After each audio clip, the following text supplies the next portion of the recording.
History teaches us that empires are built through conquest. But Britain's empire in the Middle East was built mostly through paperwork. A letter from a foreign secretary changed the fate of Palestine. A secret agreement between two mid-level diplomats created the borders of the modern Arab world. A handshake deal over Persian oil fields set the terms for conflicts that would last 100 years. No single great battle decided the region's future. Instead, it was decided in drawing rooms, over telegrams, in the language of legal mandates and carefully worded declarations that meant different things to different people, deliberately so. Britain never fully colonized the Middle East the way it colonized India or Africa. It did something stranger and in some ways more lasting. It shaped the region from a distance, using proxies, promises, and the patient pressure of strategic interest.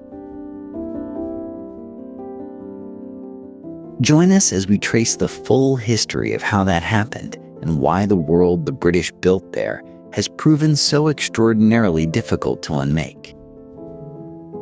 The year was 1189. A young king with copper-red hair and a reputation for reckless courage set sail from England toward a distant shore that his faith told him was the center of the world.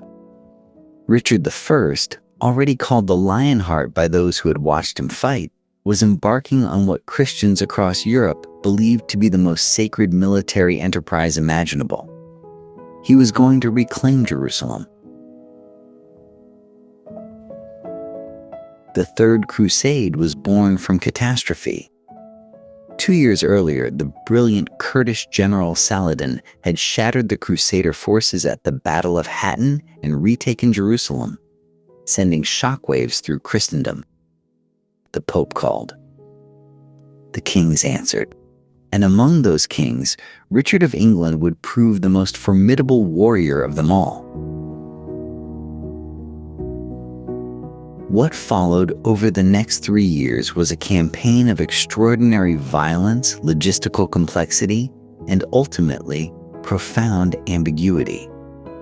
Richard's army captured the port of Acre in 1191 after a grinding siege. He marched his forces south along the coast with a discipline that military historians still admire, repelling Saladin's cavalry attacks through sheer iron organization. At Arsuf, his knights broke the Muslim line in a charge that echoed across the region. Jerusalem, it seemed, was within reach. But the city never fell to him. The desert, the distance, and the fractures within his own coalition stopped Richard short twice. What is often forgotten in the Romantic retelling is this: the Lionheart himself never set foot in the holy city he had crossed a continent to reclaim. By 1192, exhausted and aware that holding Jerusalem would be nearly impossible even if taken, Richard negotiated the Treaty of Jaffa with Saladin. Christian pilgrims would have access to the holy sites. The Crusaders would keep a strip of coastline, and both sides would go home. It was, by any measure, a compromise. A magnificent failure wrapped in the language of honor.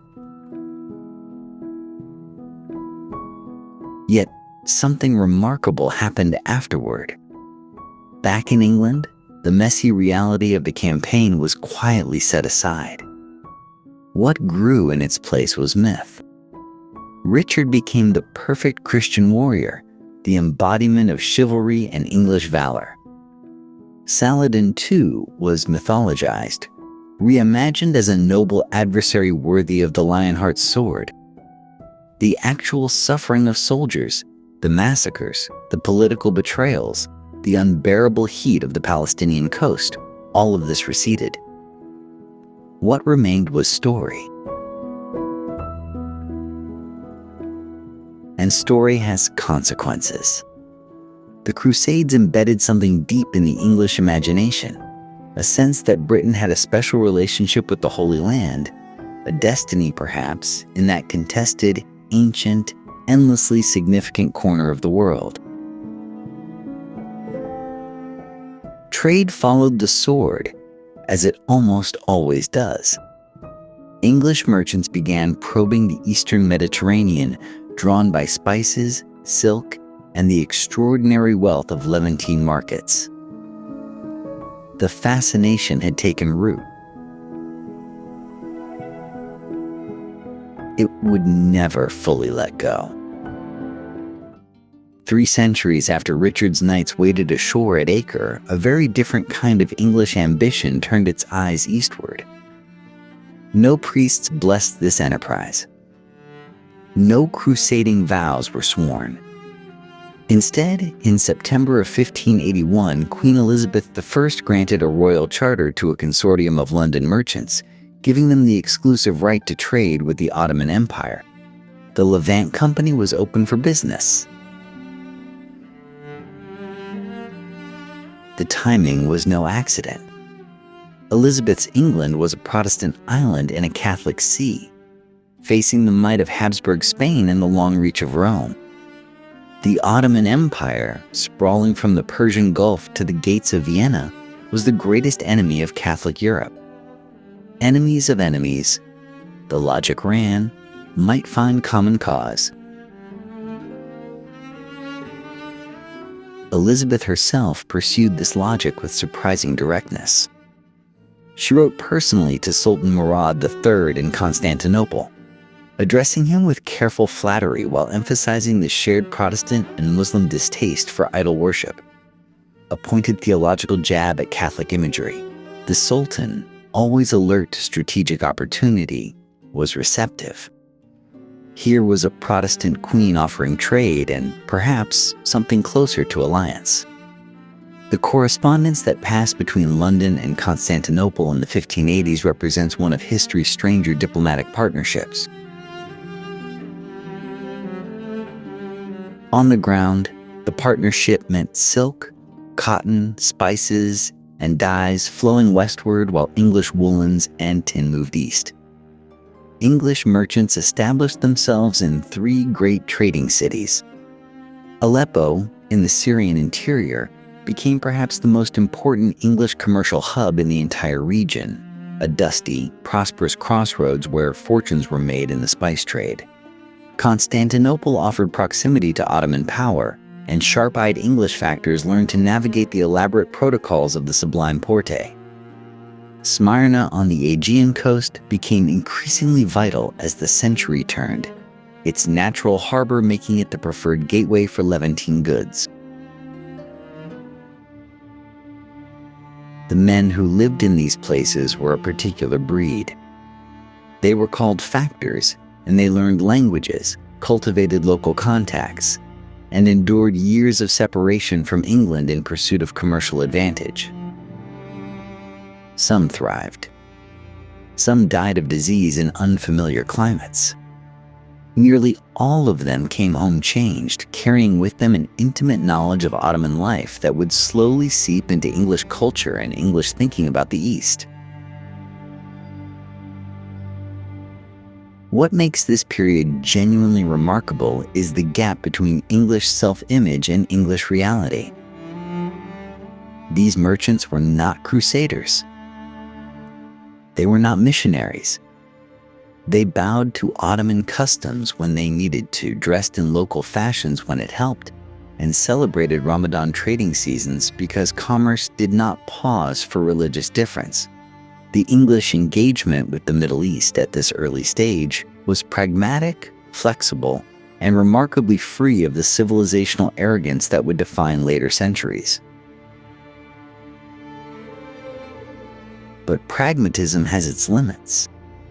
As English power grew and the Ottoman Empire slowly began its long contraction, the nature of the relationship would begin to shift in ways nobody in those Aleppo counting houses could yet foresee. For nearly 2 centuries, Britain's relationship with the Middle East had been conducted through ledgers and letters of credit. Then, in the summer of 1798, a French general changed everything. Napoleon Bonaparte's invasion of Egypt was audacious to the point of recklessness. Sailing from Toulon with 38,000 soldiers, he landed near Alexandria in July, routed the Mamluk cavalry at the Battle of the Pyramids, and declared himself the liberator of Egypt's people from Ottoman misrule. Within weeks, France controlled the richest province of the Mediterranean world. The implications for Britain were immediate and alarming. Napoleon was not thinking about Egypt alone. He was thinking about India, about cutting the routes through which British commercial empire breathed. Britain responded with devastating precision. On the 1st of August, Admiral Horatio Nelson found the French fleet anchored in Aboukir Bay near the mouth of the Nile. What followed was less a battle than a systematic destruction. Nelson's captains attacked with such ferocity that the French flagship, the Orient, exploded in a pillar of fire visible for miles across the darkened water. By morning, Napoleon's army was stranded in Egypt without a fleet, his eastern ambitions suddenly, irreversibly severed from France itself. The Battle of the Nile was more than a naval victory. It announced to every power in Europe that Britain intended to be the dominant force shaping the Middle East's future. Napoleon eventually abandoned his army and slipped back to France in 1799. His Egyptian adventure lasted barely 3 years, but its consequences stretched forward across an entire century. What Napoleon had exposed was a question that would obsess European diplomats for generations. The Ottoman Empire, once the terror of Christendom, was visibly weakening. Its provinces were restless, its treasury strained, its military outmatched by modern European armies. What would happen when it finally collapsed? Who would inherit its vast territories stretching from the Balkans to the Persian Gulf? This became known as the Eastern Question, and no power engaged with it more anxiously than Britain. British strategic thinking arrived at a clear answer. The greatest threat to British interests was Russia, whose southward expansion toward warm water ports threatened both the routes to India and the balance of European power. The solution was counterintuitive but coherent: keep the Ottoman Empire alive. A weakened but functioning Ottoman state served as a buffer, a barrier against Russian ambitions that Britain preferred to maintain rather than replace with something unpredictable. This doctrine was tested dramatically in the 1830s when Muhammad Ali, the formidable Ottoman governor of Egypt, launched his own bid for power. His army swept through Syria, threatening Constantinople itself. Russia moved to protect the Ottomans, a development that alarmed London almost as much as Ottoman collapse would have. Britain intervened diplomatically and then militarily along the Syrian coast in 1840, helping to force Muhammad Ali back within Egyptian borders. The episode was instructive. Britain had gone to war not to conquer territory, but to manage an outcome, to preserve a regional balance of power that served British interests. It was a new kind of imperial logic, less about flags planted in ground than about networks of influence, strategic geography, and the careful manipulation of weaker states. The counting houses of Aleppo had given way to something far larger and more consequential. Britain was now a full participant in Middle Eastern power politics, and the decisions being made in London were reshaping the lives of millions of people who had never heard of the Eastern Question. The question was whether Britain could keep juggling all the competing forces it had set in motion. Within a decade, a conflict in the Crimea would test that judgment to its breaking point. India was not simply Britain's most valuable possession. It was the organizing principle of an entire empire. By the 1840s, the subcontinent generated revenues, supplied armies, and anchored British commercial supremacy in ways that made every other imperial concern secondary. And India was only as secure as the routes that connected it to London. Those routes ran through the Middle East.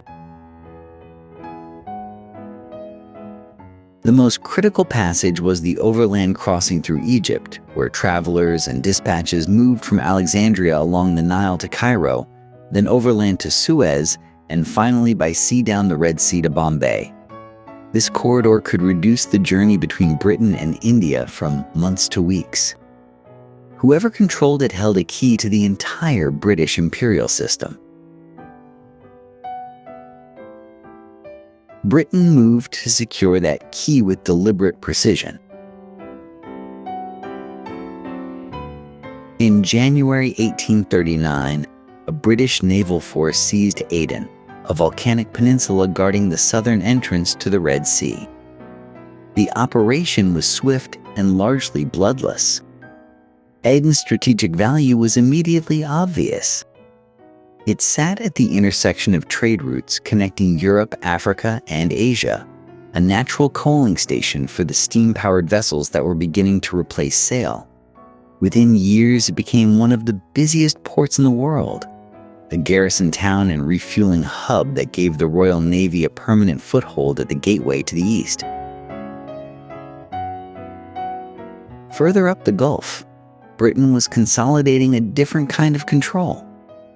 Throughout the first half of the century, a series of maritime treaties had bound the Arab sheikdoms along the Persian Gulf Coast into agreements that prohibited piracy, restricted outside alliances, and placed their foreign affairs under British supervision.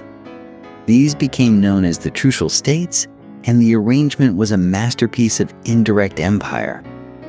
Britain took on no administrative burden and planted no flag in the traditional sense. Instead, it created a network of dependent relationships that kept the Gulf a British lake without the expense of formal colonization. All of this served one strategic purpose: protecting the passage to India. Holding these routes, however, meant something uncomfortable. It meant keeping the Ottoman Empire functional. Lord Palmerston, who dominated British foreign policy for much of this period, understood the logic with cold clarity. Ottoman collapse would create a vacuum. Russia would fill it. Russian control of Constantinople and the straits between the Black Sea and the Mediterranean would strangle British naval access and threaten every route east. Better to support a weakened Ottoman state than to gamble on what might replace it. That calculation pulled Britain into the most destructive European conflict since Napoleon. In 1853, Russia pressed its claim to protect Orthodox Christians within Ottoman territory, a pretext for expanding influence in the Balkans and the Black Sea. When the Ottomans refused Russian demands, war began. Britain and France entered the conflict the following year, and the fighting centered on the Crimean Peninsula, where the Allied siege of Sevastopol dragged through bitter months of disease, mismanagement, and appalling casualties.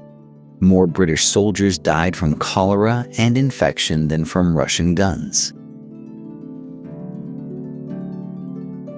The war ended in 1856 with a Russian retreat from its most aggressive demands. Ottoman territorial integrity, for the moment, was preserved. The doctrine had held. But the conflict revealed something important. Maintaining the status quo in the Middle East was becoming increasingly expensive in blood and treasure. The region's strategic importance was growing faster than Britain's ability to manage it cleanly.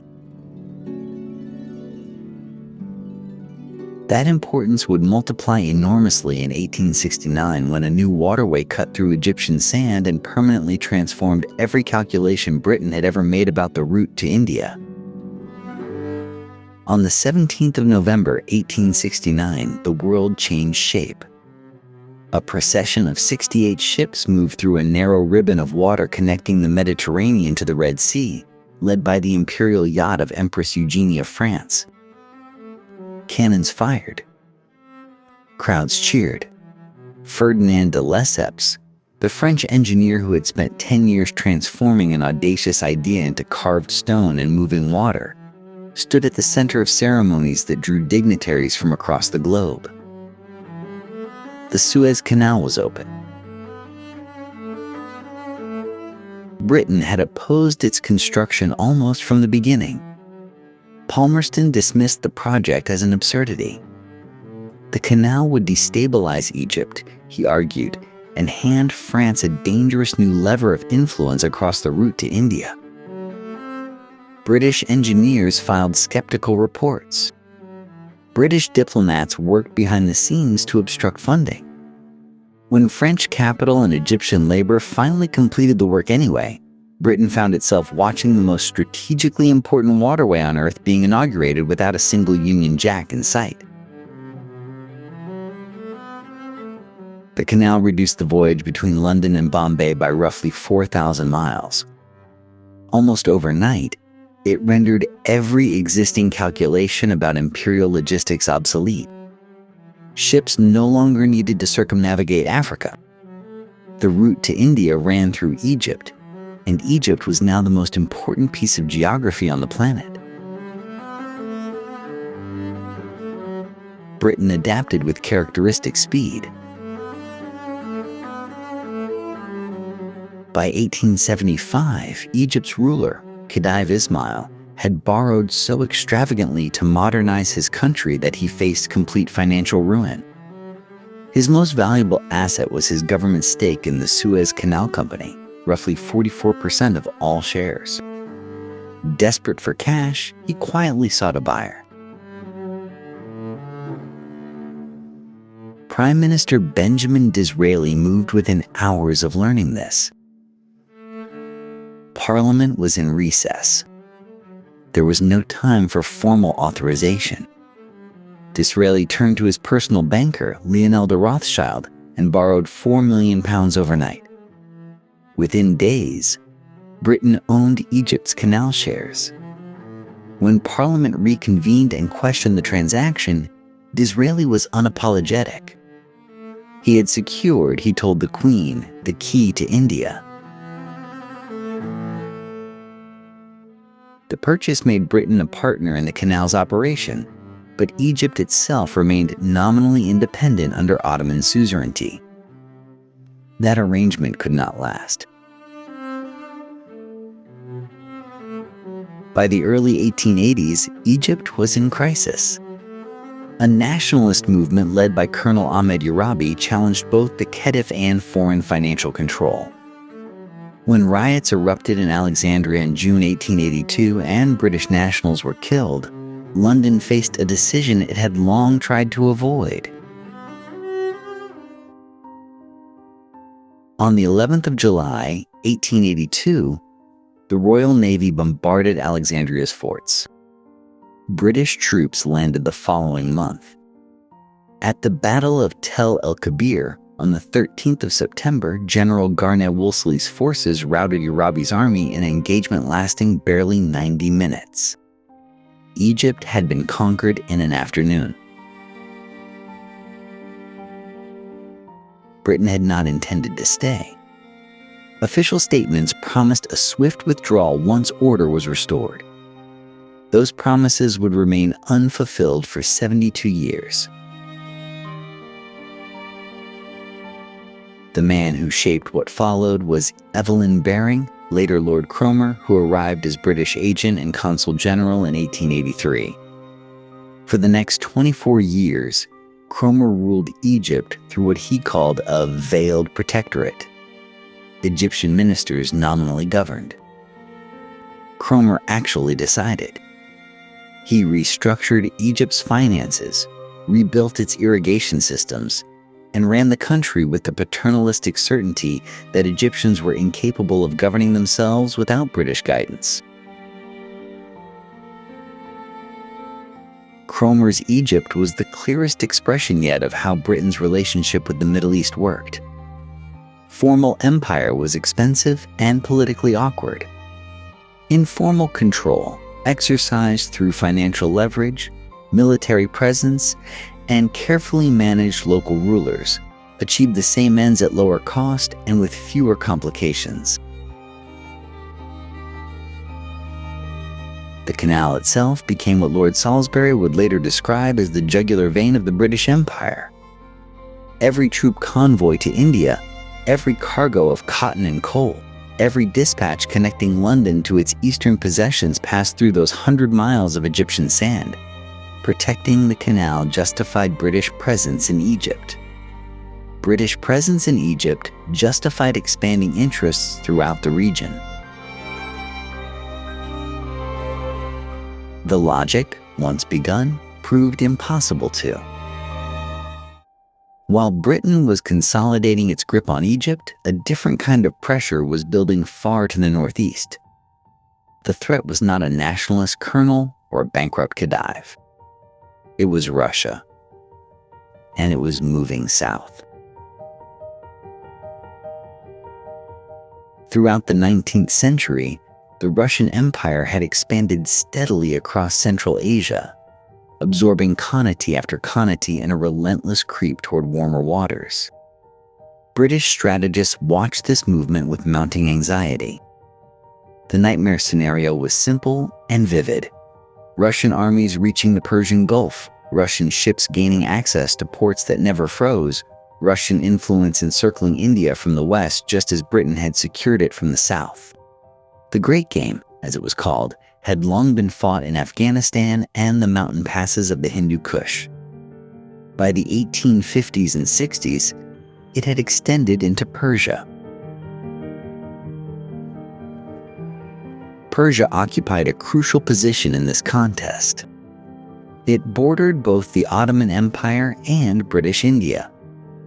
Its southern coastline touched the Persian Gulf, and its government, the Qajar dynasty, was chronically weak, financially desperate, and perfectly positioned to be pulled in two directions simultaneously. Both Britain and Russia understood this. Each power cultivated influence in Tehran through loans, trade concessions, and the quiet placement of advisors. Britain focused on the south, protecting its Gulf interests and the overland routes toward India. Russia pressed from the north, where its territory already shared a long border with Persian soil. Persian rulers, playing the two empires against each other, extracted what concessions they could while sovereignty gradually hollowed out beneath them. The competition intensified in the 1880s and 90s as Russian railway lines crept closer to the Persian frontier. Every new track laid southward was interpreted in London as a strategic thrust. British banks and companies rushed to secure counter-concessions. Tobacco monopolies, telegraph lines, banking rights, road franchises. Persia became a marketplace for imperial influence, its government auctioning access to whichever foreign power offered the most attractive terms. By the early 1900s, the strain of this competition was exhausting both empires. Russia had just suffered a catastrophic defeat against Japan in 1905.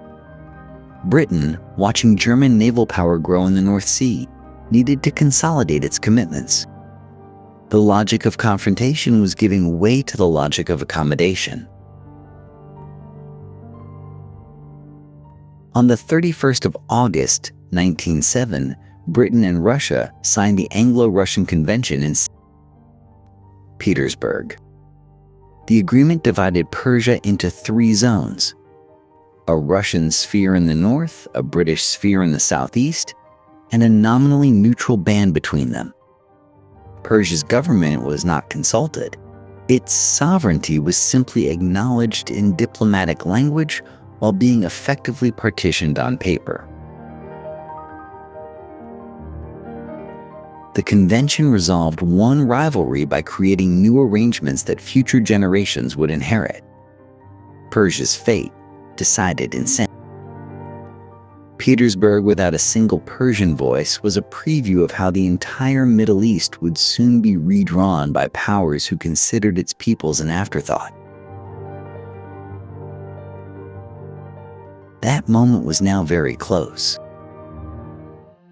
The ink on the Anglo-Russian Convention was barely dry when word arrived from the Persian desert that would make all previous calculations about the Middle East seem almost quaint.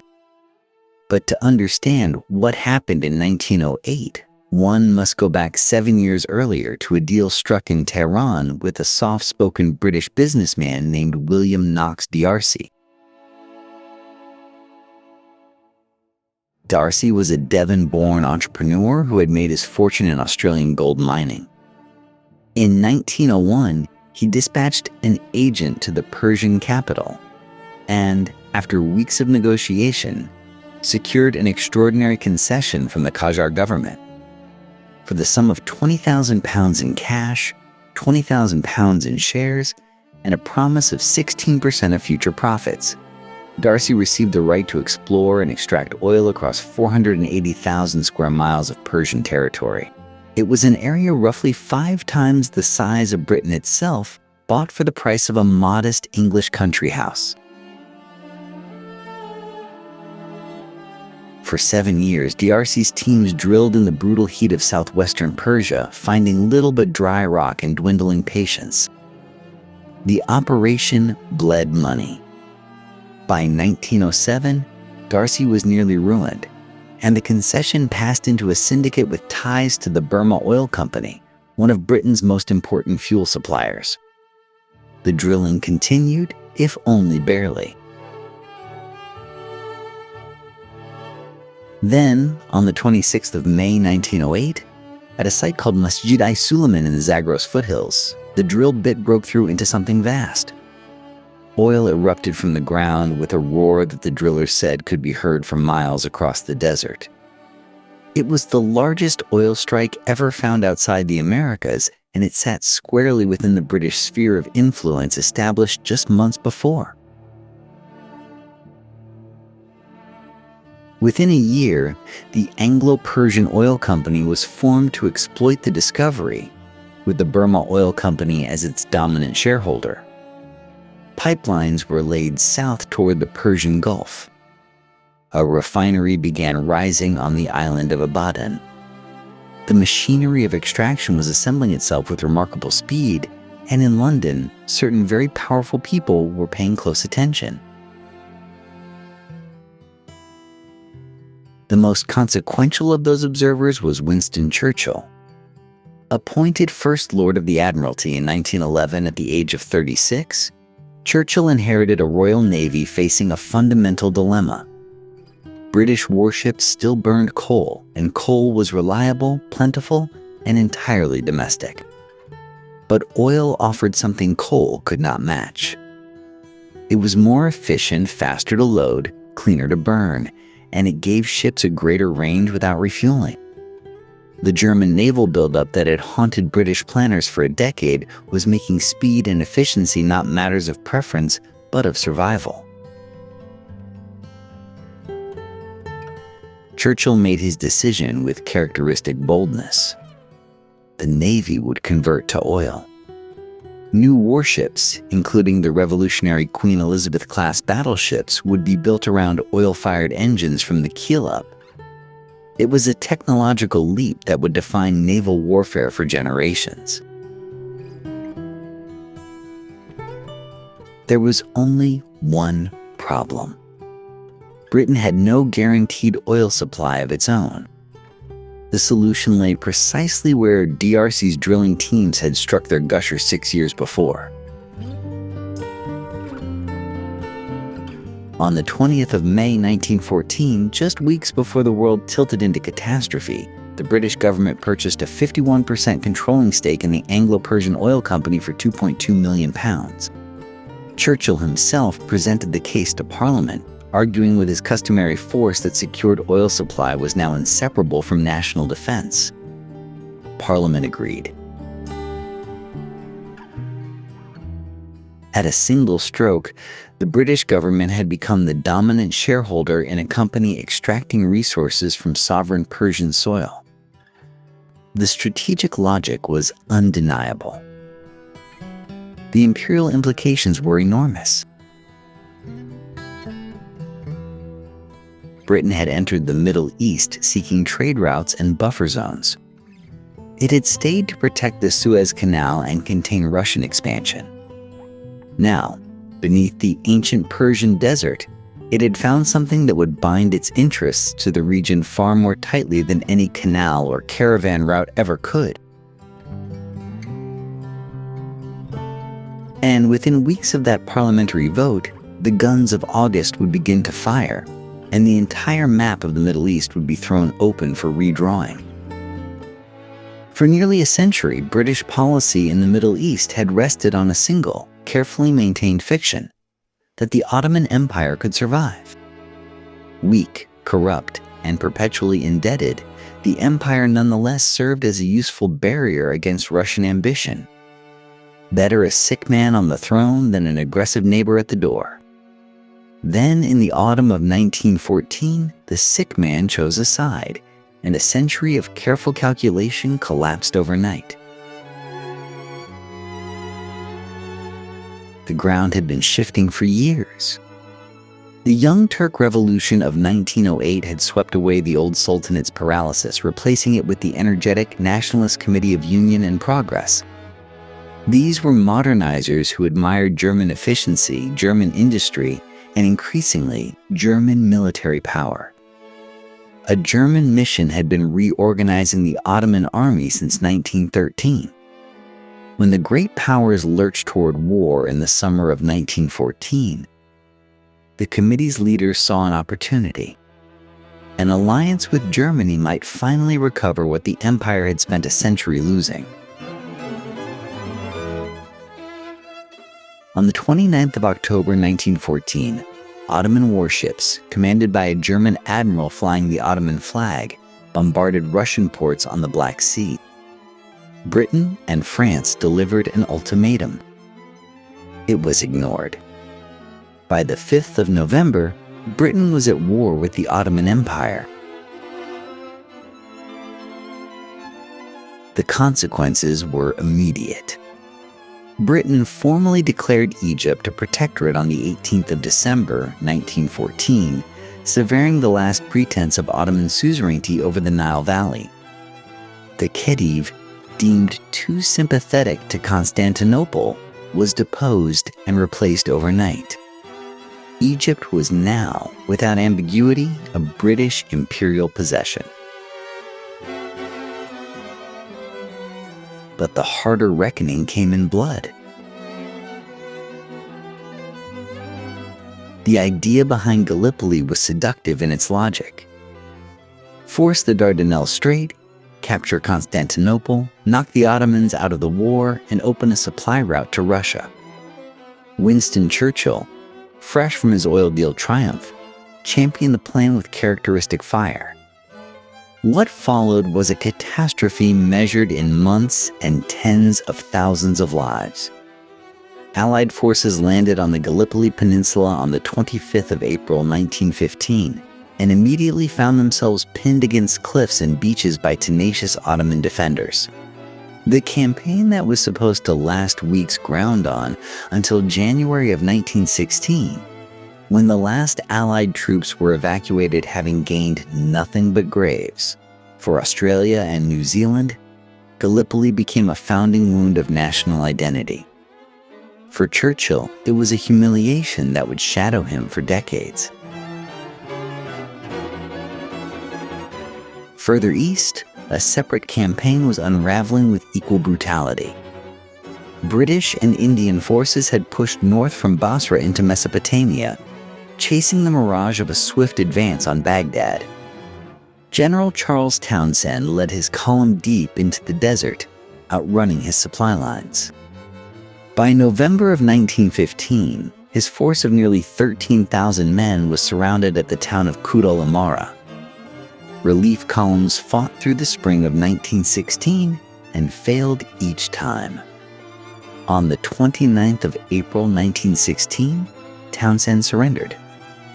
It was one of the largest capitulations of British arms since the American Revolution, and the soldiers who marched into Ottoman captivity paid for it with their lives in catastrophic numbers. The empire that had seemed a useful, manageable invalid had drawn British blood on a scale no one had anticipated. The sick man, it turned out, could still fight. But the failures at Gallipoli and Coups only sharpened London's determination. If the Middle East could not be taken by force alone, perhaps it could be won through alliance, promise, and political maneuver. In the mountains of Arabia, a different kind of war was about to begin. On the 2nd of November, 1917, British Foreign Secretary Arthur James Balfour signed a letter. It was addressed to Lord Walter Rothschild, a prominent figure in British Jewish society, and it ran to barely 67 words of substantive promise. Those words would reorder the Middle East more profoundly than any army. How did a single letter acquire such power? The answer lies in the peculiar mathematics of wartime desperation. By the autumn of 1917, Britain had been at war for 3 grinding years. The Western Front consumed men by the hundreds of thousands. Russia was collapsing into revolution. America had entered the war, but its forces had barely arrived. London was searching everywhere for leverage, for allies, for anything that might tip the balance. Into this atmosphere stepped Chaim Weizmann, a Russian-born chemist working at the University of Manchester. Weizmann was a devoted political Zionist, the intellectual heir to Theodor Herzl's vision of a Jewish homeland in Palestine. But where Herzl had failed to win great power backing before his death in 1904, Weizmann possessed something Herzl had lacked: access. His work developing a synthetic acetone process for munitions production had brought him into close contact with the British government, and he used every connection relentlessly. For years, he lobbied ministers, met with officials, and argued his case with quiet, persistent brilliance. British motivations for listening were nakedly strategic.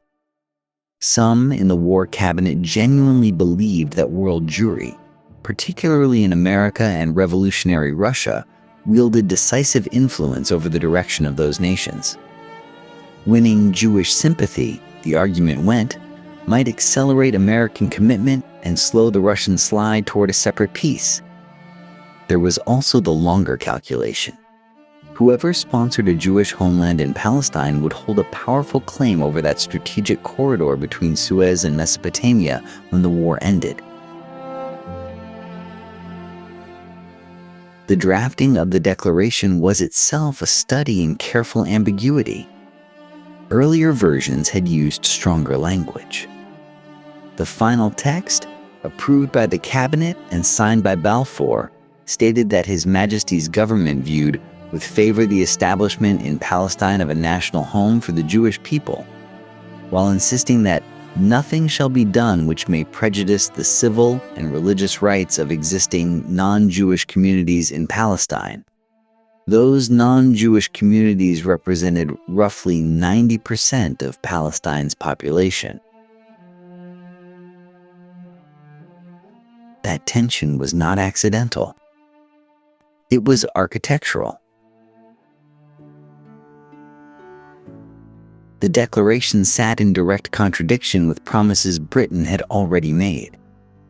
The Hussein McMahon Correspondence of 1915 had led Arab leaders to believe that an independent Arab state would emerge across the former Ottoman lands, including, as Arabs understood it, Palestine. Now the same government was promising the same territory as the foundation for a Jewish national home. The British would spend the next 3 decades insisting that these commitments were not incompatible. Almost no one in Palestine believed them. The immediate effect of the declaration was modest. The document offered no timeline, no borders, no mechanism. It was aspiration dressed in diplomatic language. But its psychological weight was enormous. For the Zionist movement, it represented the first time a major world power had formally endorsed their cause. For the Arab population of Palestine, it was a warning written in the polished prose of imperial confidence. The longer impact reshaped the century. The declaration became the legal and moral cornerstone of British mandatory policy in Palestine, embedded into the terms of the League of Nations mandate after the war. It encouraged Jewish immigration on a scale that transformed the country's demography. It inflamed Arab opposition into organized resistance. Every explosion, every partition plan, every war that followed in that small strip of land between the Jordan River and the Mediterranean can trace some portion of its origin back to those 67 words. Balfour himself later acknowledged that the declaration's commitment to protecting Arab rights was fundamentally insincere. Great power interests, he admitted, outweighed the wishes of the existing population. Britain had now made incompatible promises to two peoples over the same land. The reckoning, when it came, would be paid by others. Before the Balfour Declaration was ever signed, before the promises to Zionist leaders were committed to paper, Britain had already made a different promise to a different man. That promise came wrapped in the same diplomatic language, carried the same air of imperial confidence, and would prove equally impossible to keep. Sharif Hussein bin Ali was no ordinary figure. As the Hashemite guardian of Mecca and Medina, the holiest cities in Islam, he commanded spiritual authority across the Muslim world that no Ottoman official could easily dismiss. The British understood his value immediately. A man of his standing calling for revolt against the Sultan could fracture Ottoman legitimacy at its foundation. The correspondence began in July of 1915. Sir Henry McMahon, Britain's High Commissioner in Egypt, opened what would become one of history's most consequential exchanges of letters. Over the following months, Hussein and McMahon traded careful, elaborate Arabic prose, each side probing the other's intentions, each advancing its own vision of what the post-war Middle East might look like. Hussein's demands were direct. He wanted British recognition of an independent Arab kingdom stretching across the Arabian Peninsula, through Syria, and into Mesopotamia. An enormous territory. A genuine empire of the Arabs, reclaiming lands held under Ottoman rule for 4 centuries. McMahon's response was everything an experienced diplomat could make it: encouraging, warm, and deliberately vague. Britain, he wrote in October of 1915, was prepared to recognize Arab independence across the requested territories, with certain exclusions. Those exclusions included portions of Syria west of Damascus, where, McMahon argued, French interests complicated matters. The language around these boundaries was imprecise to the point of being unreadable. Which districts exactly? Where did the lines fall? The correspondence never said. That vagueness was not careless. It was policy. British officials knew they were simultaneously negotiating with France over the future of the Arab world, talks that would produce the secret Sykes-Picot Agreement of 1916, slicing the region into French and British spheres with no meaningful role for Arab self-governance. Clarity in the Hussein-McMahon letters would have exposed the contradiction immediately. Hussein, reading McMahon's words in good faith, understood that Palestine fell within the promised Arab territory. The British would later argue the opposite. That argument has never been resolved to anyone's satisfaction outside London. On the 5th of June, 1916, Hussein made his move. Standing in Mecca, he fired a rifle shot from a window of his palace. It was the signal his followers had been waiting for. The Arab Revolt had begun. What followed was a genuine military campaign. Arab forces under Hussein's sons, most famously the young Faisal, harassed Ottoman supply lines across the Hejaz, captured the port of Aqaba, and coordinated with British officers advancing through Sinai. Among those officers was a young archaeologist turned intelligence agent named T.E. Lawrence, whose romanticized account of the campaign would later shape how the entire episode was remembered in the Western imagination. The revolt achieved real military results. It tied down Ottoman divisions, secured Britain's desert flank, and accelerated the collapse of Ottoman control across the Arab lands. Hussein had delivered what he promised. What Britain delivered in return was considerably harder to define. The Arab fighters who rode into Damascus in October of 1918 believed they were entering the capital of the coming Arab kingdom.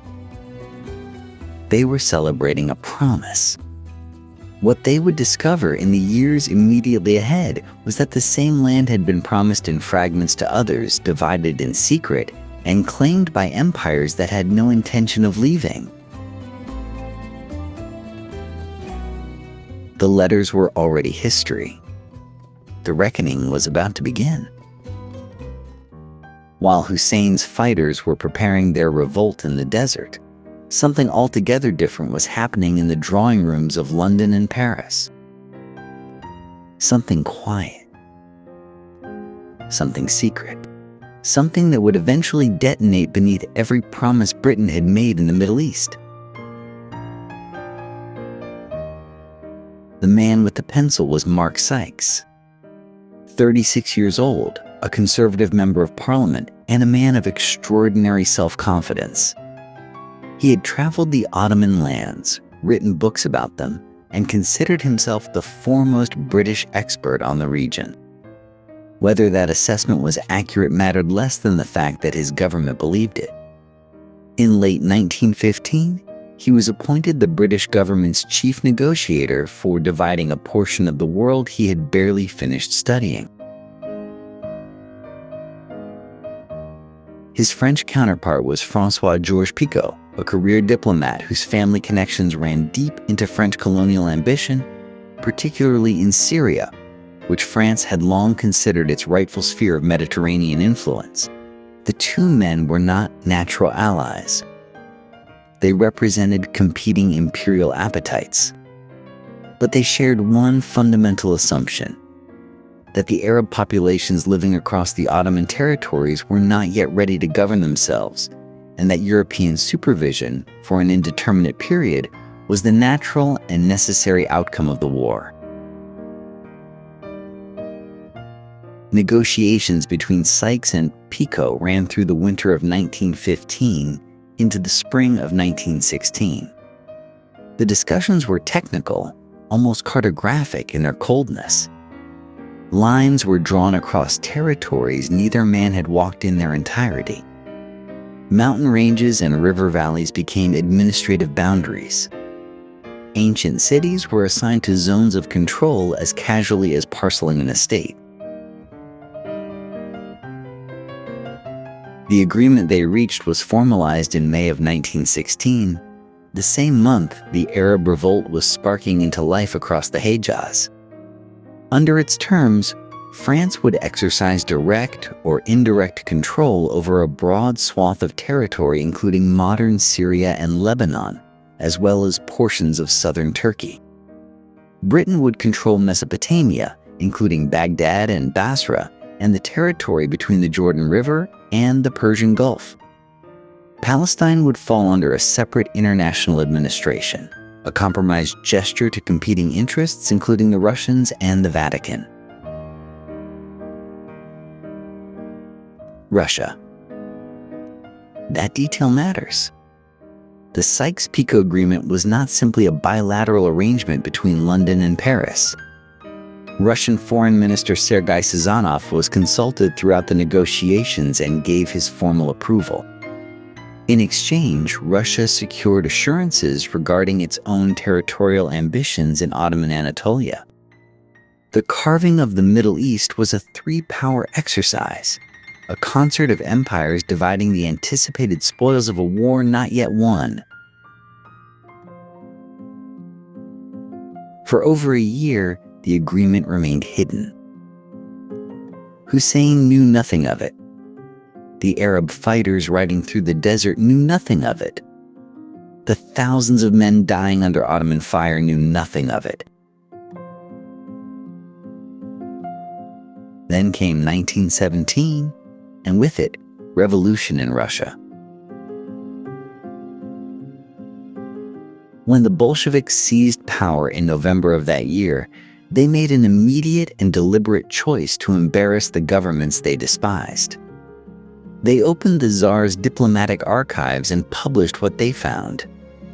Among the documents was the complete text of the Sykes-Picot Agreement, released to the press with pointed revolutionary commentary. The Manchester Guardian ran the story.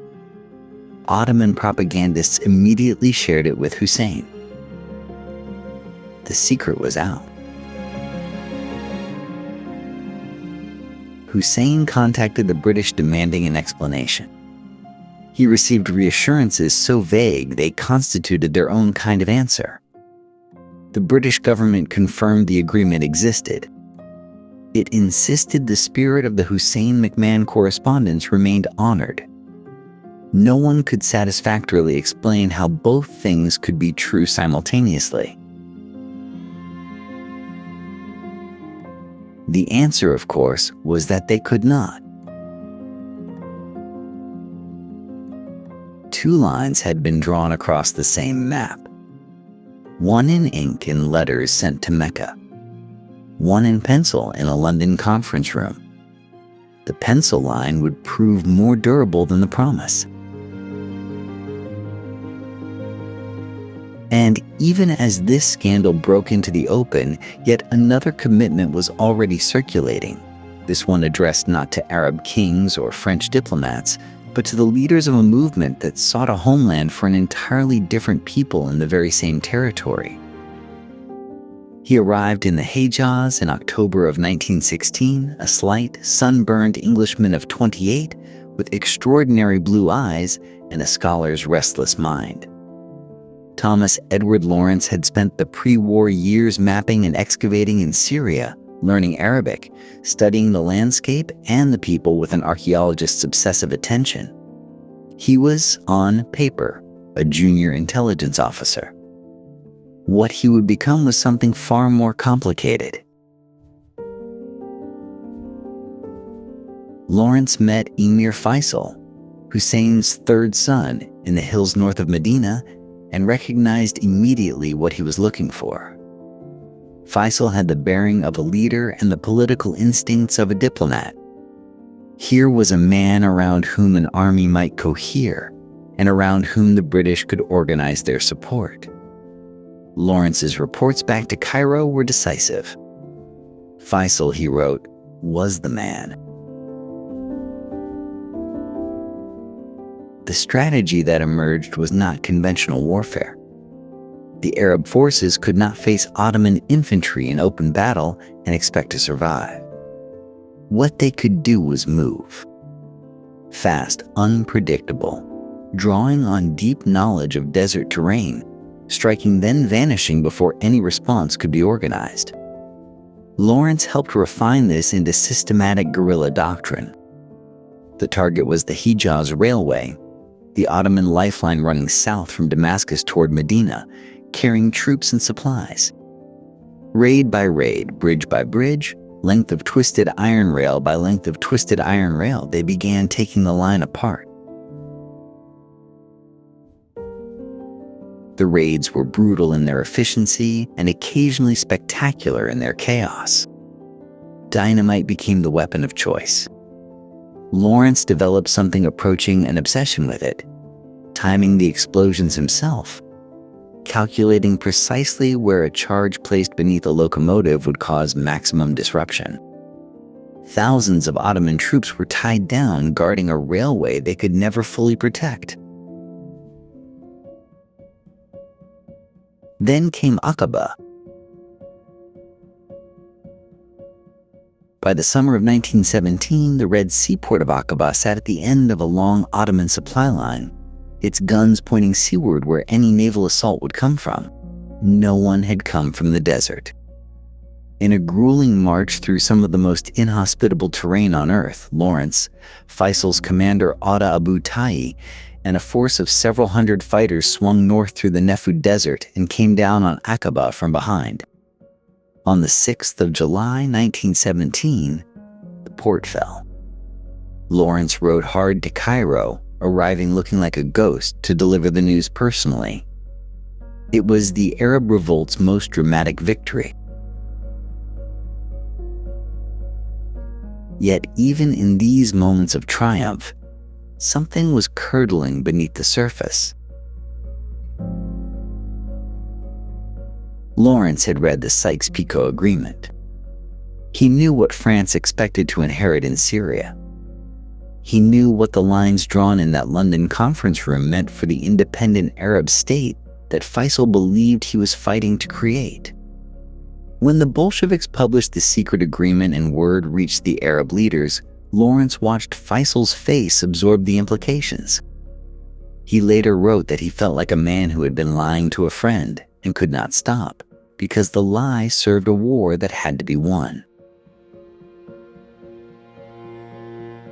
The campaigns continued through 1917 and into 1918.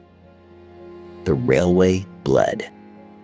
Ottoman garrisons fell one by one. Faisal's army swelled with tribal fighters drawn by success and the prospect of a free Arab future. Lawrence rode with them, dressed in white robes, increasingly celebrated by the British press as a romantic desert warrior, a figure of legend in real time. But at night, in his own dispatches and private thoughts, a different accounting was underway. He was spending men's lives for promises he suspected his government would not keep, in a cause whose ultimate betrayal was already written into secret agreements he could not disclose. The army pressing north toward Damascus did not know what waited for them there. Lawrence did. And still he rode. Damascus fell on the 1st of October, 1918, and the moment carried the weight of centuries. Faisal's Arab forces rode into the ancient city ahead of Allenby's infantry, a deliberate choreography intended to give the Arabs at least the appearance of liberation won by their own hands. The crowds in the streets wept and threw flowers. Drumming echoed off the stone walls of the old city. For the men who had ridden from the Hijaz through 2 years of desert war, through ambush and fever and the grinding destruction of the railway campaigns, this moment felt like the fulfillment of everything they had been promised. Allenby himself arrived the following day, meeting Faisal in a scene heavy with unspoken tension. The British general informed the Arab prince, through Lawrence as interpreter, that French liaison officers would be accompanying the administration of Syria. That France, in other words, was already there in the room, invisible but present, a prior claim already stamped on the city's future. Lawrence later described Faisal's expression in that moment as that of a man who had understood, all at once, the full dimensions of a trap. The military campaign that had brought them here was, by any measure, a triumph of coordination and audacity. General Edmund Allenby had taken Jerusalem in December of 1917, entering the city on foot in a gesture of deliberate humility that was also a masterpiece of political theater. Through 1918, his forces had pushed north with gathering speed, while Arab forces under Faisal harried the Ottoman eastern flank. By the time the armistice came on the 30th of October, the Ottoman Empire had effectively ceased to exist as a military force in the region. But armistices end wars. They do not resolve promises. In January of 1919, Faisal arrived in Paris. He came dressed in his robes, accompanied by Lawrence in Arab dress beside him, and he made an impression. He spoke with dignity and precision before the assembled delegates of the peace conference, laying out the Arab case for independence, invoking the promises made in the Hussein McMahon correspondence, appealing to the language of self-determination that Woodrow Wilson had embedded into his 14 points. Wilson's principles had raised enormous hopes. The idea that people should determine their own political futures had resonated from Ireland to Indochina. The King Crane Commission, dispatched by Wilson to actually consult the populations of Syria and Palestine about their wishes, returned findings that were inconvenient to everyone with imperial ambitions. The Syrian population did not want French rule. They wanted independence or at minimum an American mandate. The Commission's report was quietly suppressed, buried in the machinery of great power negotiation, and it would not be officially published for another 3 years. What happened instead was San Remo. In April of 1920, the Allied powers met in the Italian resort city and confirmed what Sykes and Picot had sketched in secret 4 years earlier. Britain received mandates over Palestine and Mesopotamia. France received Syria and Lebanon. The map that emerged was not drawn by the peoples who lived there.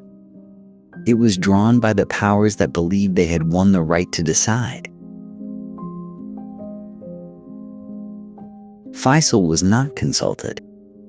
When he declared himself king of Syria in March of that year, the French gave him exactly 4 months before their forces marched to Damascus and removed him by force. The promises of the Desert War had not simply been broken. They had been quietly, systematically set aside at conference tables in Paris and San Remo behind closed doors, while the men who had fought and died in the sand waited for a different answer that was never coming. The question now was what Britain would do with what it had claimed. The answer came in the spring of 1921, in a city of ancient heat and modern ambition. Winston Churchill had just been appointed colonial secretary, and he arrived at the job with characteristic impatience. The Middle East was a mess of competing promises, restless populations, and ballooning costs.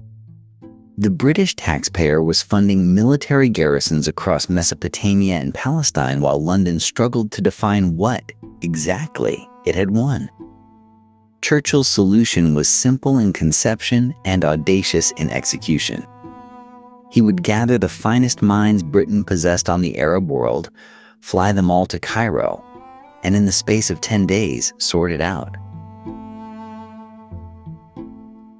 The Cairo Conference opened on the 12th of March, 1921. 40 experts assembled at the Semiramis Hotel, drinking gin on the terrace overlooking the Nile while they redrew the map of an entire region. Churchill later boasted that he had created the modern Middle East one afternoon, a claim that was immodest and also, in its essential outlines, accurate.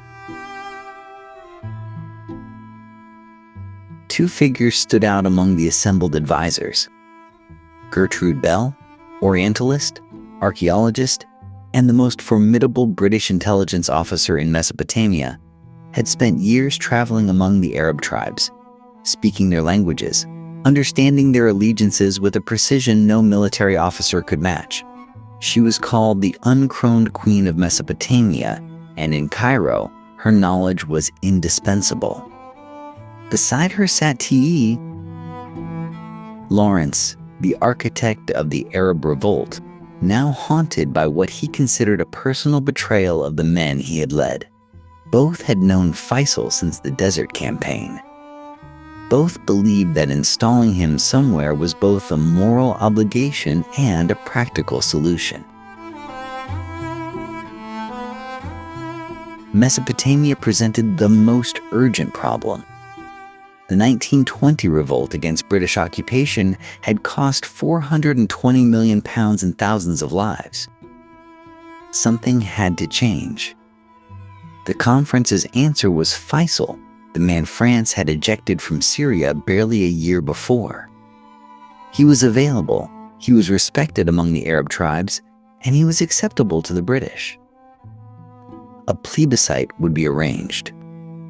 The outcome, Bell privately acknowledged, would need to be managed. Faisal was installed as king of Iraq in August of that same year, the boundaries of his new kingdom drawn around peoples who had never previously shared a state. The second problem was Abdullah, Faisal's brother, who had arrived in Transjordan with a small army and ambitions of his own, apparently intending to reclaim Syria for the Hashemite family by force. Churchill met Abdullah in Jerusalem and proposed a different arrangement. Britain would recognize Abdullah as ruler of Transjordan, the territory east of the Jordan River, in exchange for his abandoning any military adventure into French Syria. The emirate was carved out within weeks, its eastern border drawn, according to one account, in a single afternoon. Lawrence reportedly called it the work of a Sunday afternoon, noting with characteristically dry humor that the straight lines on the map did not correspond to much that existed on the ground. Bell described the entire conference as making kings and kingdoms over lunch. The phrase carried a lightness that masked the gravity of what was actually happening. Populations were being assigned governments they had not chosen. Identities were being compressed into borders they had not drawn. The men and women in Cairo believed, most of them sincerely, that they were building something durable. What they could not see, or perhaps chose not to examine, was the weight of resentment accumulating beneath the foundations they were laying so briskly, so confidently, in the Egyptian spring. The kingdoms were made. Now they had to be kept. Palestine was different. Every other territory Britain administered in the Middle East had a single dominant political problem. Palestine had two, and they were irreconcilable. The League of Nations mandate granted to Britain in 1920 contained a fundamental contradiction at its core. Britain was obligated to facilitate the establishment of a Jewish national home, the commitment made in the Balfour Declaration of 1917. It was simultaneously obligated to protect the civil and religious rights of the existing Arab population, which comprised roughly 90% of Palestine's inhabitants at the time. Both obligations were written into the same document. No one in London seemed to have paused long enough to ask what would happen when they collided. They collided almost immediately. Through the 1920s, Jewish immigration to Palestine accelerated. Fleeing persecution in Eastern Europe and drawn by the Zionist vision of a homeland, tens of thousands arrived each decade. By 1935, the Jewish population had risen to around 370,000, nearly 30% of the total. Land purchases followed, as Arab landowners often sold to Jewish organizations while Arab tenant farmers lost the fields they had worked for generations. Resentment hardened into rage, and rage found its outlet in violence. Arab attacks on Jewish settlements, Jewish reprisals, British forces caught between them. The cycle was already established before the 1930s had properly begun. Then, in April 1936, it escalated into something far more serious. The Arab Higher Committee declared a general strike and called for the cessation of Jewish immigration and land sales. Within weeks, the strike became an armed revolt. Arab fighters attacked roads, railways, and Jewish settlements across Palestine. The British response was severe. Villages suspected of harboring rebels were demolished. Collective punishments were imposed. Thousands were detained. The revolt cost thousands of lives over 3 years, among them Arabs, Jews, and British soldiers alike. The crisis forced London to think seriously about the future. In 1937, the Peel Commission published its report after months of testimony and investigation. Its conclusion was stark. The mandate was unworkable. The promises to Jews and Arabs were fundamentally incompatible, and no administrative arrangement could reconcile them. The Commission's proposed solution was partition, dividing Palestine into a small Jewish state, a larger Arab state joined to Transjordan, and a British-controlled zone around Jerusalem and the holy sites. It was the first time an official British body had openly acknowledged that the mandate had failed on its own terms. Both communities rejected the plan, each for their own reasons. The Arab Revolt continued. Jewish leaders debated furiously among themselves. And Britain, exhausted and alarmed, reached for the instrument it knew best when a situation became unmanageable. It changed its policy entirely. The White Paper of May 1939 was, in effect, an abandonment of the Balfour Declaration. Jewish immigration to Palestine would be limited to 75,000 over 5 years, after which Arab consent would be required for any further entry. Land sales to Jews would be severely restricted. Palestine would move eventually toward independence as a single state in which Arabs would hold the majority. The timing was catastrophic in its cruelty. In 1939, as the shadows of Nazi Germany lengthened across Europe and the gates of Palestine were being quietly closed, Jewish refugees fleeing persecution found that the one place promised as their sanctuary was now, by British decree, largely beyond their reach. The impossible promise had reached its most bitter chapter, and the worst was still to come. Iraq was, in a very real sense, a country invented by Britain. Its 3 provinces, Mosul in the north, Baghdad in the center, and Basra in the south, had never before existed as a single political unit. They were Ottoman administrative territories, each with its own character, its own majority population, its own loyalties. Kurds dominated the mountains of the north. Sunni Arabs held the political and commercial center. Shia Arabs comprised the majority in the south and across much of the country. In 1920, Britain drew lines around all 3 and called it Iraq. The people living inside those lines were not consulted. The reaction came swiftly. In the summer of 1920, a massive revolt erupted across central and southern Iraq. Shia tribal leaders, Arab nationalists, and Kurdish chieftains who had expected independence found themselves governed instead by British officials. The uprising spread with alarming speed, engulfing towns along the Euphrates and threatening to overwhelm British forces entirely. Before it was suppressed, the revolt had killed around 450 British and Indian soldiers. Iraqi casualties numbered in the thousands. the cost of putting down the rebellion shocked London into a reckoning. Empire, it turned out, was expensive. The answer came from a persuasive and ruthless innovator. Air Marshal Hugh Trenchard, founder of the Royal Air Force, proposed that Iraq could be policed not by costly ground armies but by aircraft. Bombers and ground attack planes could reach remote villages, disperse tribal gatherings, and punish resistance faster and cheaper than any infantry column. Winston Churchill, then Secretary of State for the Colonies, was enthusiastic. By 1922, aerial policing was official policy. The practice was as brutal as it sounds. Villages suspected of harboring rebels were bombed. Livestock were strafed. Populations were given warnings sometimes before their homes were destroyed from above.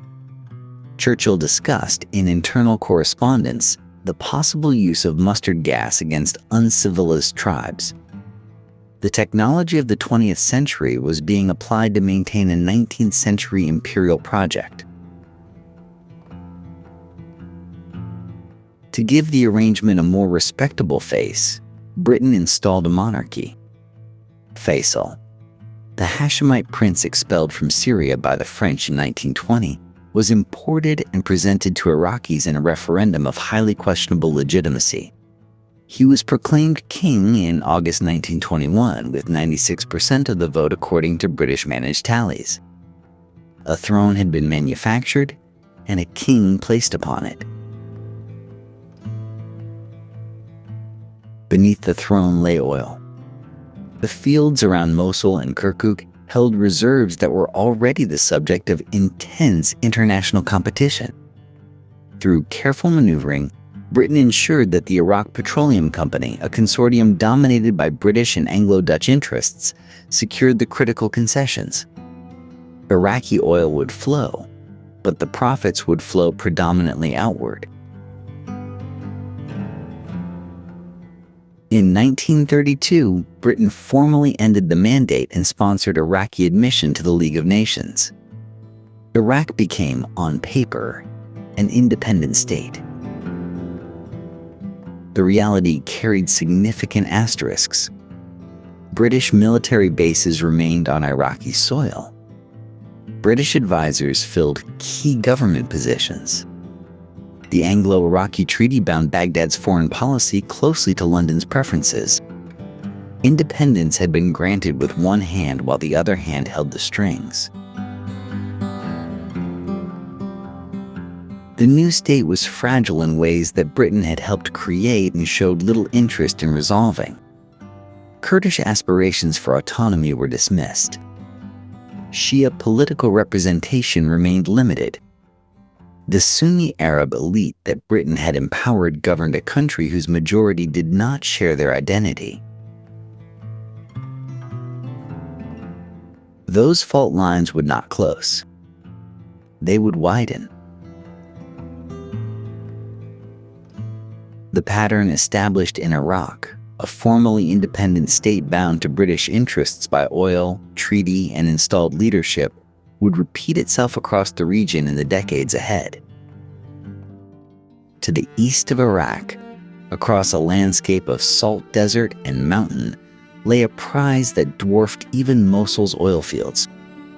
Persia had been producing petroleum since 1908 when the Anglo-Persian Oil Company struck black gold at Masjid-i-Sulayman.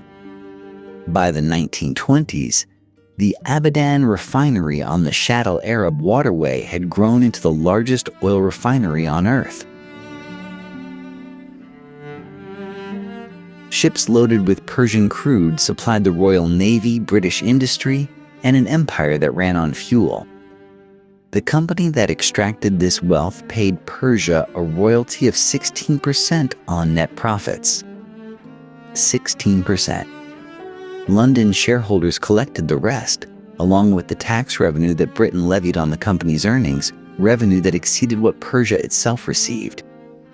Persian workers at Abadan lived in a segregated city within a city, housed in conditions that their British counterparts would never have accepted. The disparity was not accidental. It was the system working as designed. Persia's new ruler, Reza Shah, who had seized power in a coup in 1921 and formally established the Pahlavi dynasty in 1925, understood the arrangement perfectly and resented it deeply. He was a modernizer in the manner of Ataturk, building roads, railways, and secular institutions, projecting strength and sovereignty. In 1932, he canceled the Anglo-Persian concession entirely, sending shockwaves through London boardrooms. The resulting renegotiation produced a new agreement in 1933, extending the concession to 1993 but offering only marginally better terms. Reza Shah had blinked, partly because he lacked the leverage to do otherwise. The resentment did not diminish. It accumulated. Further south, along the curved coastline of the Arabian Peninsula, Britain had constructed a different kind of architecture. Through a series of exclusive agreements signed with the rulers of Bahrain, Kuwait, Qatar, and the various sheikdoms of the Trucial Coast, Britain had established a network of protectorates in which local rulers retained nominal authority while surrendering control of foreign affairs and defense entirely. British political residents, based in Bahrain, served as the true arbiters of regional order. Then, in the 1930s, oil changed everything here too. Bahrain began producing in 1932, the first Arab state on the Gulf to do so. Kuwait's concession followed, granted to the Kuwait Oil Company, a joint British and American venture, in 1934. Commercial production in Kuwait would not begin until after the Second World War, but the geological surveys already hinted at reserves of staggering scale. Britain had positioned itself, through decades of quiet treaty-making, to sit at the center of whatever wealth emerged from this desert coastline. The system functioned smoothly as long as no one looked too closely at the balance sheets. But populations were growing, nationalism was spreading, and the arithmetic of extraction was becoming impossible to ignore. In Persia, a new generation was already doing the arithmetic.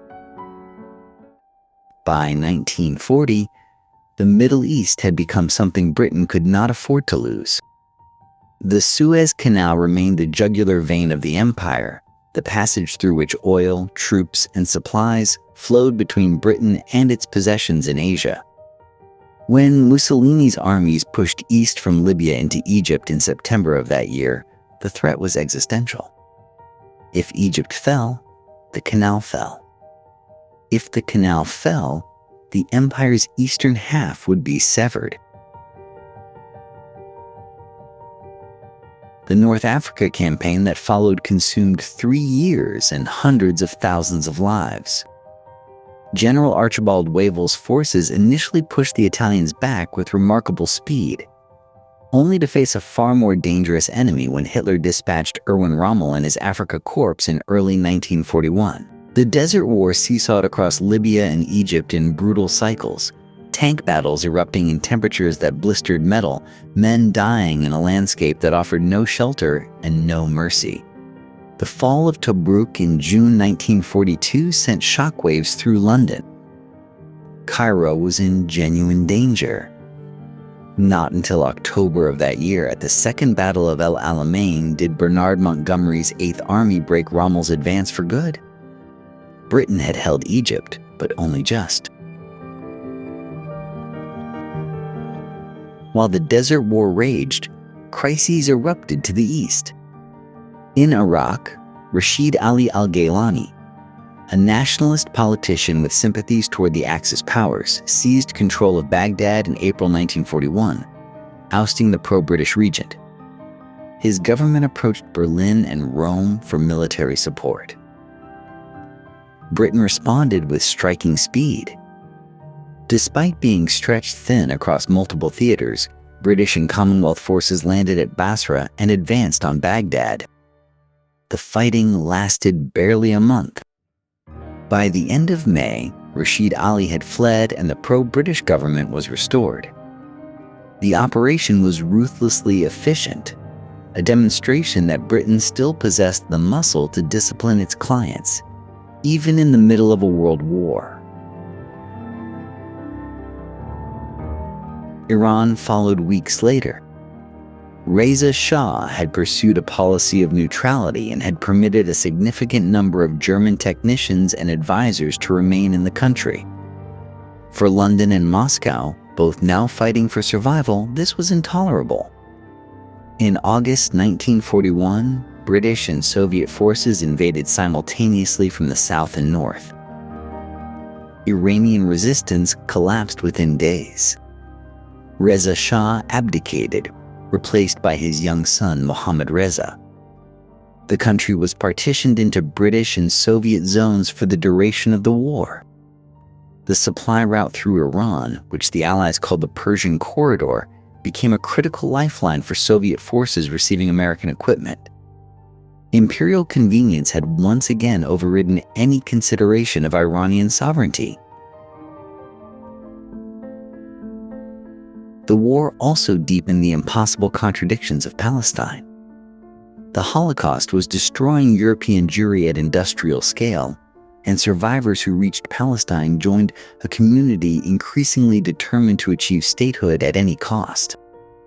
Jewish armed groups, some of them trained by the British during the war, turned their weapons against the Mandate administration.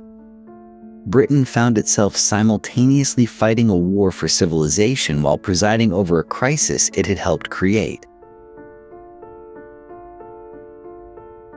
And then came a moment that captured the shift in global power with quiet precision. In February 1945, aboard the USS Quincy on Egypt's Great Bitter Lake, President Franklin Roosevelt met with Saudi Arabia's King Ibn Saud. Britain was not at the table. Roosevelt offered Ibn Saud American security guarantees in exchange for access to Saudi oil. The king accepted. In that meeting, the architecture of post-war Middle Eastern power was laid down. The American age was beginning, and Britain, exhausted and indebted, was watching from the shore. The war was over, but Britain's nightmare in Palestine was only beginning. Europe's surviving Jews emerged from the camps in 1945 into a continent that had tried to murder them. Hundreds of thousands of displaced persons crowded into temporary camps across Germany and Poland, stateless and traumatized. For most, there was no going back. Their communities had been obliterated, their neighbors complicit. Palestine was not merely a political aspiration anymore. It was the only imaginable future. The pressure on Britain was immense. Jewish organizations ran a determined campaign to move displaced persons to Palestine by any means necessary. Ships, many of them barely seaworthy, carried thousands of survivors across the Mediterranean. The Royal Navy intercepted them. Haggard men and women who had survived Auschwitz and Treblinka were turned back by British sailors and herded into detention camps in Cyprus. The photographs circled the world. In the United States, in newspaper editorial rooms and congressional halls, Britain's conduct became a source of outrage and condemnation. President Truman pressed London to admit 100,000 Jewish refugees immediately. The Attlee government, calculating the Arab reaction and the cost of a commitment it could no longer afford, refused. Inside Palestine, patience had long since expired. Jewish paramilitary groups, some of them veterans of wartime service under British command, had concluded that armed resistance was the only language the empire understood. The Irgun, led by a Polish-born former prisoner named Menachem Begin, and the smaller, more ruthless Stern Gang waged a sustained campaign against the mandate's infrastructure and personnel. Bridges were destroyed, railway lines cut, and British officers assassinated. Then came July 22, 1946. The King David Hotel in Jerusalem housed the British military headquarters and administrative offices for Palestine. At midday, Irgun operatives carried milk churns packed with explosives into the hotel's basement kitchen. The detonation tore through the southern wing of the building. 91 people died, among them British civil servants, Arab workers, and Jewish employees. The building's facade collapsed in a cascade of pale Jerusalem stone. The attack shocked the world and forced a reckoning in London. Britain had over 100,000 troops deployed in Palestine by that point, more soldiers than the entire Jewish population of the territory. The cost was crippling. The strategic rationale was dissolving. And yet every crackdown, every detention sweep, every intercepted refugee ship produced another political disaster. By early 1947, the Attlee government made its decision. On February 18th, Foreign Secretary Ernest Bevin stood before Parliament and announced that Britain was referring the Palestine question to the newly formed United Nations. Britain would not itself propose a solution, Bevin said. It would simply hand the problem over and abide by whatever the UN recommended. It was, in effect, a surrender dressed in procedural language. The UN appointed a special committee, which ultimately recommended partition. In November 1947, the General Assembly voted to divide Palestine into separate Jewish and Arab states. Arab governments rejected the plan outright. Violence between Jewish and Arab communities escalated immediately. British soldiers, their mandate expiring and their government desperate to leave, stood increasingly aside as the country descended into civil war. At midnight on May 14, 1948, the British High Commissioner quietly boarded a launch in Haifa harbor and slipped away. Hours earlier, in Tel Aviv, David Ben-Gurion had read the declaration of the State of Israel to a hall filled with applause and tears. Within minutes, the United States granted recognition. Within hours, the armies of Egypt, Jordan, Syria, Iraq, and Lebanon crossed the borders. Britain had promised Palestine to two peoples and delivered it to neither. The mandate ended not with ceremony or resolution, but with a boat disappearing into the dark water of the Mediterranean, and the sound of artillery beginning in the hills above Jerusalem. What came next would reshape the Middle East entirely. With Palestine lost and prestige diminished, Britain would spend the following decade trying desperately to maintain its grip on the one asset it still considered irreplaceable. The Suez Canal and the crisis that would finally break Britain's imperial illusion still lay ahead. Oil had made Britain rich in the Middle East. And oil, in the end, would expose the limits of British power. For decades, the Anglo-Iranian Oil Company had operated in Persia under terms that many Iranians considered little better than colonial plunder. The concession, originally granted in 1901, gave Britain control over the vast majority of Iran's petroleum reserves in exchange for royalties that consistently undervalued what was being taken. In 1950, Venezuela was receiving 50% of oil profits from its foreign partners. Iran was receiving closer to 16%. The company's gleaming refinery at Abadan, the largest in the world, stood on Iranian soil, operated largely by British management, and returned Iranian workers' wages that reflected a rigid, barely concealed sense of racial hierarchy.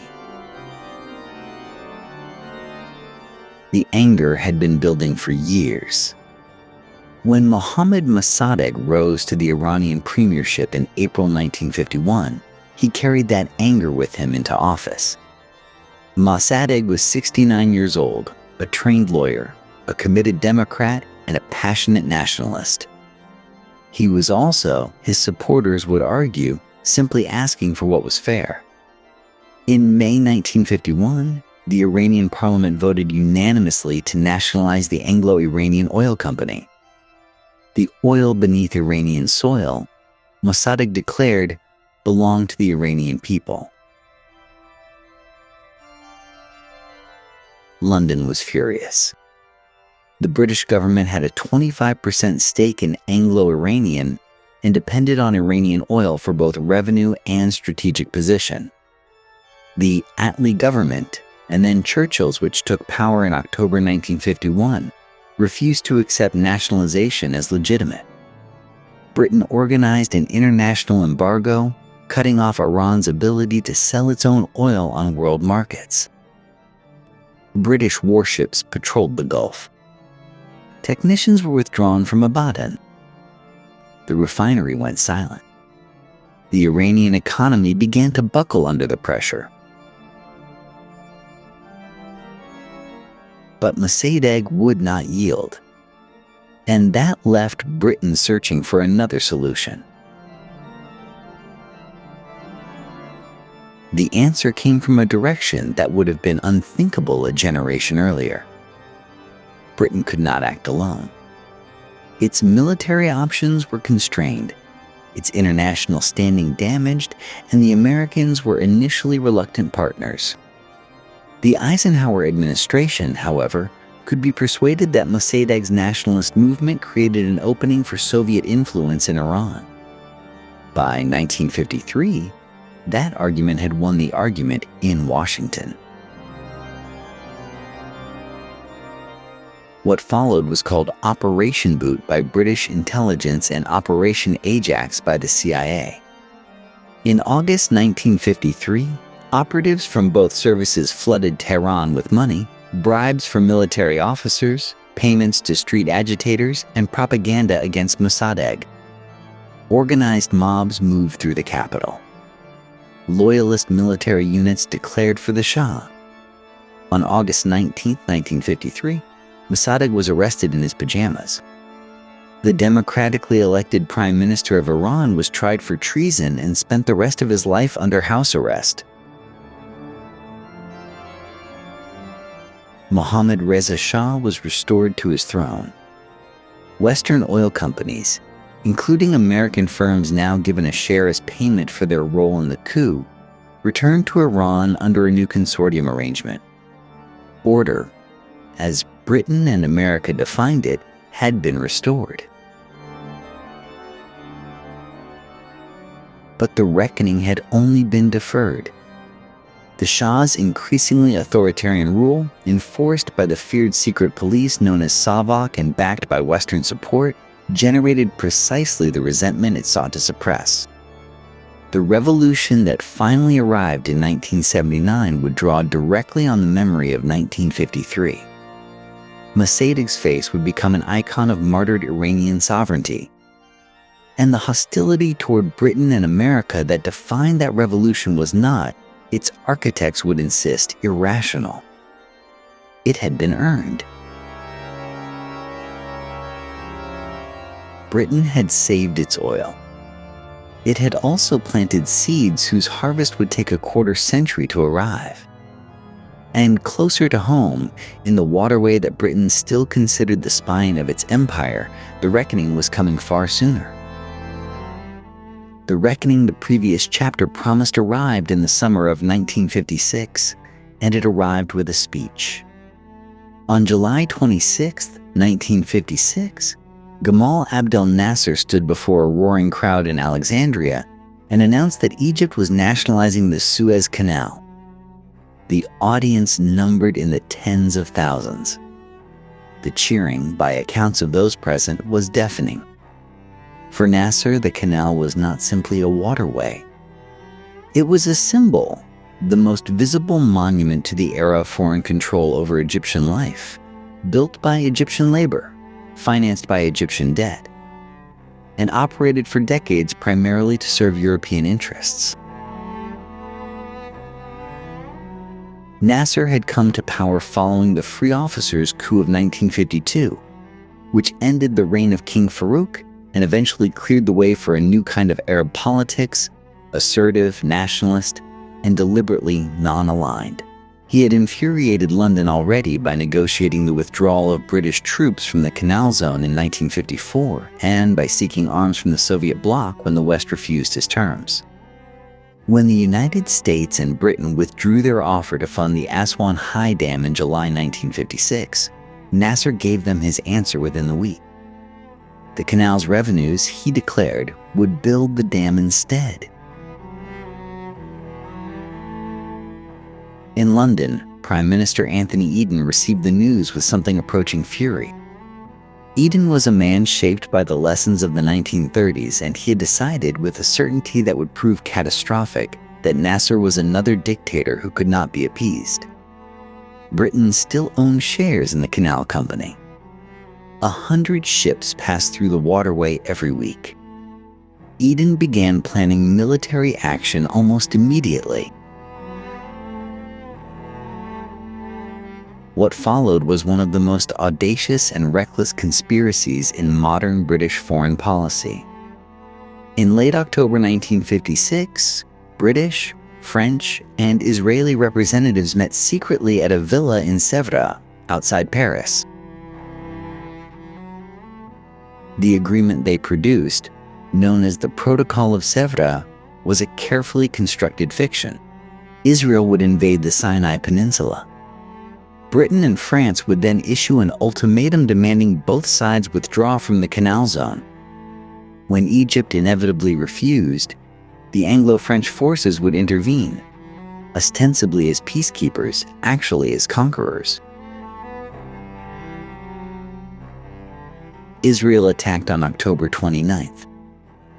The ultimatum followed. Egypt refused.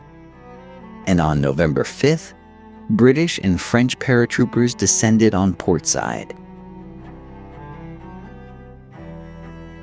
The military operation worked briefly, but the political catastrophe was almost instantaneous. President Dwight Eisenhower was furious. He had not been consulted, had not been warned, and was in the middle of a presidential election campaign in which he had positioned himself as a defender of international order against Soviet aggression. Now his closest ally had launched a colonial-style invasion of an Arab country using a fabricated pretext. Eisenhower applied pressure with the precision of a man who understood exactly where Britain was most vulnerable. The pound sterling was collapsing. Britain desperately needed American support from the International Monetary Fund. Eisenhower made clear that support would not come until British troops withdrew.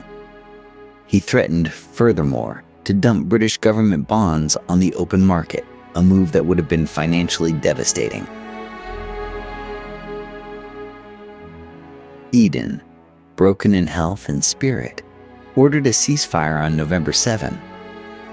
British and French forces withdrew. Nasser, defeated on the battlefield, had won completely at every other level. The consequences fell immediately. Eden resigned in January 1957, his health destroyed and his reputation in ruins.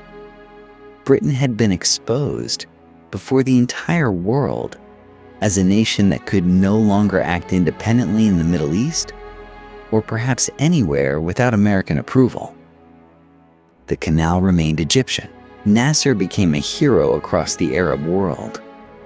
And the elaborate fiction that Britain remained a great imperial power, maintained with increasing effort since the end of the Second World War, finally, irreversibly collapsed. Suez did not end British involvement in the Middle East. Treaties remained, bases survived, oil interests persisted. But the nature of that involvement had changed utterly. What came next was not empire. It was retreat, managed with varying degrees of grace, from a position Britain could no longer honestly claim to hold. Retreat, once begun, proved difficult to stop. Through the 1960s, Britain's withdrawal from the Middle East accelerated with a speed that surprised even those managing it. The question was no longer whether to leave, but how quickly and what would be left behind. Nowhere was the difficulty more apparent than in Aden. Britain had held the port city at the southern tip of the Arabian Peninsula since 1839 and had spent the following century building it into a vital refueling station and military hub. By 1963, Aden had been folded into a federation of local states, a structure London hoped might provide stability after any eventual handover. Instead, it provided a target. Two rival nationalist movements, the Marxist National Liberation Front and the Egyptian-backed Flossie, launched simultaneous campaigns of assassination and ambush against British forces and each other. The streets of Aden became a battlefield. British soldiers patrolled the crater district under constant threat from grenades and snipers. By 1967, the security situation had collapsed entirely. In November of that year, British forces completed their withdrawal, the last troops departing by helicopter from a city already convulsed by fighting between the factions they left behind. South Yemen was born in chaos, a condition it would not soon escape. The following year, Harold Wilson's government made the broader decision explicit. In January 1968, the government announced that British forces would withdraw from all positions east of Suez by the end of 1971. The announcement was driven less by strategic calculation than by economic desperation. The pound had been devalued only weeks earlier. Britain simply could not afford the cost of maintaining military commitments across the Gulf, the Indian Ocean, and Southeast Asia simultaneously. The Gulf sheikdoms, which had relied on British protection for over a century, received the news with alarm. For rulers in Bahrain, Qatar, and the string of small territories along the Trucial coast, British withdrawal meant exposure to larger, hungrier neighbors. What followed was 3 years of intensive diplomacy. Bahrain declared independence in August 1971. Qatar followed in September. And in December of that same year, 9 of the Trucial states gathered to form a new nation. 2 withdrew from negotiations, but the remaining 7, Abu Dhabi, Dubai, Sharjah, Ajman, Al-Quwain, Fujairah, and Ras Al Khaimah, signed the agreement that created the United Arab Emirates. A country that had not existed on any map 12 months earlier suddenly controlled enormous oil wealth and occupied one of the world's most strategically important coastlines. On December 1st, 1971, the last British forces departed the Gulf. A military presence that had shaped the region's borders, settled its disputes, and guaranteed its rulers for generations simply ceased. The nations Britain left behind would define the modern Middle East in ways London had not anticipated and could no longer influence. That transformation and its long consequences still unfold today. The borders Britain drew did not stay quiet simply because Britain had left. In August 1990, Saddam Hussein sent his armies into Kuwait, swallowing a small, oil-rich neighbor whose very existence owed something to the same imperial cartography that had shaped the entire region. The lines Britain had traced on maps 70 years earlier now determined the shape of a crisis. London's response was swift. Britain contributed forces to the American-led coalition, deploying around 45,000 troops to the Desert Campaign. When the ground war came in February 1991, it lasted 100 hours. Kuwait was liberated. Saddam remained in Baghdad. For 12 years, an uneasy stalemate held. Then came September 2001 and the world that followed it. Tony Blair had built his reputation as a different kind of labor leader, a modernizer, a centrist, a man of careful judgment. What he brought to the question of Iraq in 2002 was something closer to moral certainty. Saddam Hussein, Blair argued before Parliament and before the world, possessed weapons of mass destruction capable of being deployed within 45 minutes of an order. The intelligence was firm. The threat was real. The case for action was unambiguous. Except that it was not. The document published by the government in September 2002, quickly dubbed the dodgy dossier by a skeptical press, drew on intelligence that had been stretched, shaped, and in places simply invented to support a conclusion already reached. On February 15, 2003, more than 1 million people marched through London in protest, one of the largest demonstrations in British history. Blair did not change course. The invasion began on March 20th, 2003. Baghdad fell within 3 weeks. Then came the reckoning. Coalition planners had prepared for the war. They had not prepared for what came after it. The dissolution of the Iraqi army and the de-Baathification program stripped the country of every institution that had held it together. Into that vacuum poured chaos. The sectarian fault lines of Iraq, Sunni, Shia, Kurdish, lines that had never been resolved since Britain assembled the country from 3 Ottoman provinces in the 1920s, cracked open with violent force. By 2006, Iraq was consuming itself in civil war. British forces in Basra, the southern city Britain had occupied before in 1914, found themselves besieged, outgunned, and finally forced into a withdrawal that few wanted to call a defeat. The Chilcot Inquiry, published in July 2016 after 7 years of investigation, delivered a verdict without room for misinterpretation. The intelligence had been wrong. The legal basis for war was far from satisfactory. The planning for the aftermath was wholly inadequate. Blair, it concluded, had taken Britain to war before peaceful options were exhausted. History, it seemed, had circled back. Britain had built Iraq once. It had now helped to break it again. What remains when an empire withdraws? The soldiers leave, the administrators pack their files, the flags come down. But the lines on the map stay exactly where they were drawn. The borders that Mark Sykes and François-Georges Picot sketched across the Middle East in 1916 continue to define the sovereign boundaries of Iraq, Syria, Lebanon, and Jordan today. No subsequent war, no nationalist revolution, no act of regional will has managed to redraw them in any lasting way. They are, in the most literal sense, the longest shadow Britain cast across the region.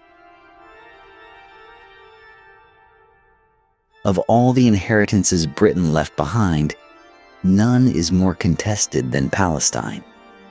The Balfour Declaration of 1917, a single page promising a homeland for one people while pledging not to prejudice the rights of another, set in motion a conflict that has now outlasted the empire that created it by more than 7 decades. Both Israelis and Palestinians can point to British promises made and broken. Both are right. The question of how two peoples share one land remains, in the 21st century, the most urgent and unresolved consequence of British policy in the entire region. And yet the story of Britain in the Middle East did not end with withdrawal. It transformed. Oil and arms replaced administration and occupation as the instruments of influence. British companies remained deeply embedded in Gulf energy markets. British arms sales to Saudi Arabia have totaled billions of pounds over recent decades, weapons that have been used in conflicts whose humanitarian costs have drawn sustained international criticism. The architecture of empire changed its materials, but not entirely its logic.